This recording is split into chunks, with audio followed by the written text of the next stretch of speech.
अगर आपके भी छोटे छोटे बच्चे हैं और आप घर और किचन को मेंटेन नहीं रख पा रही है, तो ये कोई भी गिल्ट की बात नहीं है, ये बिल्कुल नॉर्मल है, ये हर मॉम के साथ होता है। पर अगर हम थोड़ी सी टाइम मैनेजमेंट की आदत और कुछ स्मार्ट तरीके को अपनाएं, तो बहुत स्मूथ हो जाता है ये सब करना। मैं भी आप लोगों की तरह छोटे बच्चों की माँ हूँ, और मैं भी अभी सीख रही हूँ, और जैसे स्टेप बाय स्टेप मैं चीज़ें सीख रही हूँ, मैं आपके साथ भी शेयर करते जा रही हूँ।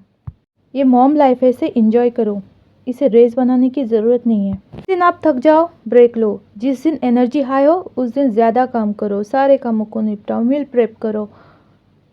स्कूल जाने वाले बच्चे हैं, उनके टिफ़िन के लिए तुम कुछ चीज़ें रेडी करके रख सकते हो। यहाँ पर कुवैत में हल्की ठंड शुरू हो चुकी है और मुझे सुबह से थोड़ा बुखार की तरह महसूस हो रहा था। तो सुबह के जो सारे काम, लंच डिनर के जो निकले हुए बर्तन, वो मैंने धोए ही नहीं। तो फिर यहाँ बहुत सारा क्लटर जमा हो चुका है और मुझे मेंटेन करना बहुत मुश्किल लग रहा है। हमेशा मैं पूरी कोशिश करती हूँ घर को साफ़ सुथरा और मेंटेन रखने की, पर कभी थक जाती हूँ तो मैं रुक भी जाती हूँ, और हमको ऐसा करना भी चाहिए। यदि हम लोग अपनी कैपेसिटी से ज़्यादा ही काम कर रही होती है, और जितना भी हम काम कर रहे हैं अपने बच्चों के लिए, अपने हस्बैंड के लिए, अल्लाह उससे बहुत खुश होगा, बहुत राज़ी होगा। फैमिली के लिए हम इतनी मेहनत करते हैं, वो भी एक इबादत है। अल्हम्दुलिल्लाह थोड़ा अच्छा फ़ील हो रहा है मुझे, तो मैं उठ के काम पे लग गई।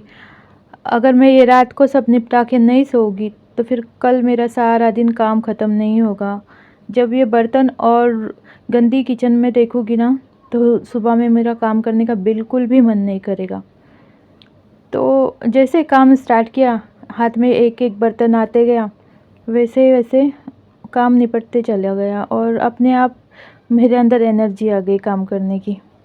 जब भी इस तरह की बहुत ज़्यादा मेसी किचन होती है ना, जिसको देख के घबराहट होती है, तो मैं सबसे पहले जो कुकिंग के लिए डब्बे वगैरह यूज़ होते हैं, उन्हें मैं सबसे पहले उठा के जगह पे रख देती हूँ।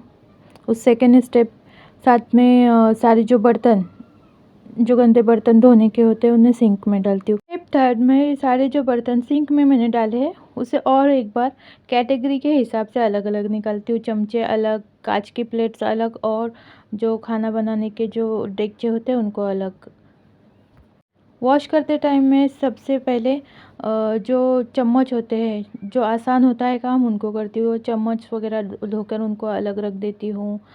फिर उसके बाद कांच की प्लेट्स और छोटी छोटी जो भी होगी प्यालियाँ, उनको। उसके बाद थर्ड नंबर पे मैं डेगचों को साफ़ करती हूँ। स्टील के, जर्मन के, जो भी नॉन स्टिक के होते हैं, उन्हें मैं साफ़ करती हूँ। तो अब ये दिख रहा है आपको, इस तरह से मैंने करके रखा है। जब ज़्यादा होता है ना, तो मुझे ये सब स्टेप्स फॉलो करने ही पड़ते हैं। मुझे बहुत आसानी लगती है, आप भी करके देखना। अगर ना हम लोग डायरेक्टली बर्तन धोने स्टार्ट करेंगे ना, फिर एक एक बर्तन यहाँ वहाँ से निकलते रहेगा। कोई चूल्हे पे पड़ा हुआ है, कोई कहीं पड़ा हुआ है, कोई नीचे पड़ा हुआ है।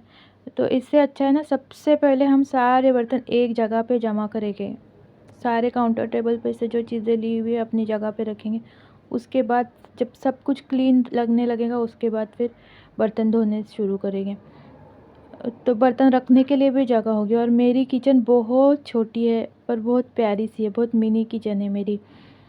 आप जब मैं फ्लोर क्लीन करूँगी ना, उस वक्त आप लोग देखना कि कितनी छोटी किचन में मैं कैसे एडजस्ट करती हूँ, उसको कैसे साफ़ रख पाती हूँ। ऊपर से वाइट कलर है, मुझे मेंटेन करना बहुत मुश्किल होता है इसको, पर कर लेती हूँ। शौक़ भी बहुत है मुझे, घर सजाना, क्लीनिंग करना, खाना बनाना, बच्चों को, हस्बैंड को अच्छी अच्छी चीज़ें बनाकर खिलाना, अल्हम्दुलिल्लाह। तो यहाँ पर मैं सारे, ये देख रहे हैं आप लोग, इस तरह से स्पून्स वगैरह अलग से धो रही हूँ। और कितना अच्छा लग रहा है ना, अब किचन बिल्कुल गंदी नहीं लग रही है, और दिमाग से स्ट्रेस भी निकल गया है कि कहाँ से शुरू करना है, कहाँ से ख़त्म करने देना है वाला। हमको पहले ही स्टेप पता होना कि हमको आगे क्या करना है, तो दिमाग हल्का हो जाता है, स्ट्रेस कम हो जाता है। फॉलो ज़रूर करना इन बातों को। छोटे बच्चों वाली माएँ अगर अपना दिन स्ट्रेस फ्री करना चाहती है ना, तो उन्हें इन चीज़ों को ज़रूर फॉलो करना चाहिए कि रात को डिनर के बचे हुए बर्तन धो के ही सोना है। अगर तबीयत ख़राब है तो ठीक है, स्किप कर सकते हैं। दूसरा, सारे अप्लायंसेस को वाइप करके सोना है। अब मैं यहाँ पे ना थोड़ा सा फेरी मेरा ख़त्म हो गया था, बर्तन का जो लिक्विड होता है वो, उसे फिर से रिफ़िल कर रही हूँ मैं। तो आगे बढ़ रही हूँ, मैं जो बात कर रही थी उसको कंटिन्यू कर रही हूँ कि जो भी हमारे मिक्सर्स, ग्राइंडर्स जो भी हमारे पास है ना, जो भी अप्लायंसेस है जो हमें सुबह में यूज़ होने वाली है, ब्रेकफ़ास्ट के लिए, डिनर लंच की तैयारी करने के लिए, हमें उन्हें रात में साफ़ करके एक बार ज़रूर सोना चाहिए। और हाँ, जब हम लोग ये जार वार सब उठाते हैं ना काम होने के बाद, उस टाइम रात के टाइम सारे दिन कपड़ा फैला उसको वाइप करने की ज़रूरत नहीं होती है। बस रात में एक बार जब हम लोग लास्ट में उठाते हैं ना, तो उसको एक बार वाइप ज़रूर करना। सारे डब्बे चमचमाते रहेंगे और आपको जल्दी-जल्दी क्लीन करने की ज़रूरत भी नहीं पड़ेगी।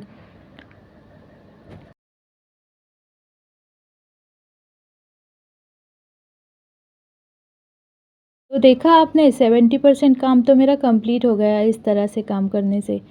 हर किसी का काम करने का तरीका अलग-अलग होता है। किचन तो सब लोग क्लीन करते हैं, पर सबके तरीके अलग-अलग होते हैं। कोई सीधे बर्तन धोने लग जाता है, तो कोई इस तरह से स्मार्ट तरीका अपनाता है। देखो, यहाँ पे आ गया है मेरा छोटू। इसको ना न्यूटेला बहुत ज़्यादा पसंद है। ये कभी आ जाता है बीच-बीच में जैगरी खाने के लिए, कभी न्यूटेला, कभी कुछ, कुछ ना कुछ मुझे परेशान करते रहता है पूरा टाइम। पर यही मेरे घर की रौनक है और इसी के लिए तो मैं सब कुछ करती हूँ, इन्हीं बच्चों के लिए। हम मॉम्स ना चाहे जितनी भी बीमार हो जाए, जितने भी थक जाए, इन नन्हे फरिश्तों का चेहरा देख के हमें हिम्मत आ ही जाती है खड़े रहने की। है ना फ्रेंड्स? सही कहा ना मैंने? न्यूटेला खाते-खाते मेरे बेटे ने स्टेन्स लगा दिए फिंगर के वहाँ पे। तो मैं पहले ओवन को वाइप करूँगी, उसके बाद फिर मैं बर्तनों की तरफ आऊँगी। और मैं ये वाइप्स यूज़ कर रही हूँ इसके लिए, क्योंकि ये मैं ना अगर ऐसी छोटी-छोटी चीज़ों को वाइप करेंगे ना जो ज़्यादा गंदी नहीं होती, तो बहुत अच्छे से क्लीन भी होती है। और फिर से मैं रीयूज़ भी करती हूँ उसको। आपको दिखाऊँगी मैं उसको साफ़ करके कि कितना क्लीन, कितना सफ़ेद निकलेगा। इसके लिए मैं ये यूज़ करती हूँ। 2 बार कम से कम मैं धोकर यूज़ कर ही लेती हूँ। थोड़ा ना ग्रीसी-ग्रीसी महसूस हो रहा है, तो फिर मुझे लगता है कि साबुन यूज़ करना पड़ेगा। तो थोड़ा-सा फेरी यूज़ किया है मैंने यहाँ पे और इसे क्लीन करने लगी हूँ। मैं एक बार रात में ज़रूर ये करने की कोशिश करती हूँ, कभी-कभी रह भी जाता है। ओके, अब ये जल्दी-जल्दी मैं इन सबको क्लीन करूँगी, एक बार वाइप करूँगी सबको हल्का-हल्का और उसके बाद मैं बर्तन धोने को स्टार्ट करूँगी। जल्दी-जल्दी काम करना है क्योंकि बेटा बार-बार परेशान कर रहा है आकर। उसको शायद से सोना है और वो मेरे बगैर बिल्कुल नहीं सोएगा, मुझे पता है। तो मुझे जल्दी-जल्दी निपटा के चले जाना है। यहाँ पर जो एक मेरे ओपन शेल्फ़ है, वो भी थोड़ी बिखर गई है, उसे भी मैं थोड़ा ऑर्गेनाइज़ करूँगी। थोड़ा ऊपर-ऊपर से जो चीज़ें हैं, विक्स वगैरह उसे उठाऊँगी। मेडिसिन्स रखे हुए हैं, वाइप्स, उन्हें उठाऊँगी। हाँ, तो मैंने आपसे कहा था ना कि वाइप्स को रीयूज़ कैसे करते हैं, मैं आपको बताऊँगी। देखना, ये सिर्फ़ ऊपर-ऊपर से हल्का-हल्का जो मैंने उस पे वाइप किया था, थोड़े से डर्टी हो गए थे। पर अब आप लोग देखिए, डिश वॉशर ज़रा-सा यूज़ किया है मैंने और उससे किस तरह से साफ़ नज़र आएगा। देखो, पूरा वाइट-वाइट, ऐसा लग ही नहीं रहा है कि मैंने इसे यूज़ किया है। इस तरह से एटलीस्ट 2 बार तो मैं किचन के जो वाइप्स होते हैं, उन्हें यूज़ कर ही लेती हूँ। आप लोगों को कहीं से भी लग रहा है कि ये रीयूज़ किया हुआ है, तो मनी वेस्ट क्यों करना? अगर हम किसी चीज़ को रीयूज़ करके पैसे बचा सकते हैं, तो ज़रूर बचाना चाहिए। अब मैं जो कपड़े मैंने क्लीनिंग के लिए यूज़ किए थे, उन्हें धोकर इस तरह से सुखा दूँगी और मेरे पास हैंगर है वाइट कलर के, एक को मैं वहाँ पे अटका दूँगी। अब आई नल की बारी, मैं ये भी क्लीन करके सोती हूँ। रात में ऐसी सफाई करके सोती हूँ कि सुबह में दिल खुश हो जाता है किचन में आने। जब भी एनर्जी मेरी बहुत हाई होती है, ये सारे काम निपटा देती हूँ। क्योंकि किसी बच्चे, छोटे बच्चों की माँ हूँ, तो किसी दिन स्किप भी हो जाता है ना, तो उसको बैलेंस करने के लिए मैं जिस दिन मेरी एनर्जी फुल होती है, मैं उस दिन अच्छे से क्लीनिंग करती हूँ। और यहाँ पे देख रहे हैं, मैंने 2 स्क्रबर अलग-अलग यूज़ किए, सिंक के लिए अलग और बर्तन के लिए अलग। सिंक में जो पानी जमा होता है ना, तो उसके लिए मैं आपको एक हैक बता रही हूँ। बस इस तरह से ये टॉर्नेडो बनाएंगे, ठीक है? और पानी अपने आप निकल जाएगा। पर को कभी कभी ना बहुत ज़्यादा अंदर कचरा जमा हो जाता है तो फिर वो निकलना मुश्किल होता है। पर जब इस तरह से रुक जाए ना पानी तो ये बहुत यूज़फुल है। ये रेंटेड किचन है, इसको कितना भी सिंक को क्लीन करूँ ना वो चमकता नहीं है। आपके पास कोई है सॉल्यूशन तो मुझे बताएं कि मैं इसके लिए क्या यूज़ करूँ कि वो शाइन करे। वीडियो की शुरुआत में मैंने बताया था कि मेरी किचन बहुत ज़्यादा छोटी और वाइट कलर की है, तो आप ये देख रहे हैं बस जो ये इतना स्पेस नीचे दिख रहा है 2 कैबिनेट के बीच में, इतनी ही स्पेस यहाँ पर है और दूसरी साइड में थोड़ी सी जगह खुली है। आप सोच सकते हो कि मैं कैसे मेंटेन करती रहूँगी, कैसे क्लीन करती रहूँगी। कहीं हाथ भी लगता है ना अगर, तो वहाँ पे उसका दाग आ जाता है। तो उसे साफ़ करना बहुत मुश्किल है, बहुत सफाई करनी पड़ती है इसको मेंटेन रखने के लिए। पर जब साफ़ होता है ना तो बहुत अच्छा लगता है, बहुत प्यारा महसूस होता है साफ़ सुथरा किचन। बच्चे आवाज़ें दे रहे हैं मुझे, मैं जल्दी-जल्दी यहाँ पे झाड़ू-वाड़ू लगा दूँगी। ये देखो क्लीनिंग करते-करते मुझे क्या मिला है, ये मेरे छोटे वाले की करामत है। ये भी जो भी चीज़ें मिलता है वो किचन कैबिनेट्स ड्रॉवर में डाल देता है। यहाँ पे मेरी किचन है सुबह के लिए एकदम फ्रेश रेडी। अब सिर्फ मैं डस्टबिन रेडी करूँगी, सुबह के लिए तैयार करूँगी। और अब बाय बाय, अल्लाह हाफिज़। कैसा लगा मेरा व्लॉग मुझे ज़रूर बताना। मैं यूट्यूब पे नई हूँ, मुझे सपोर्ट करना, शेयर करना और सब्सक्राइब करना। मुझे इसी तरह से व्लॉग्स बनाने आ रहे हैं अभी।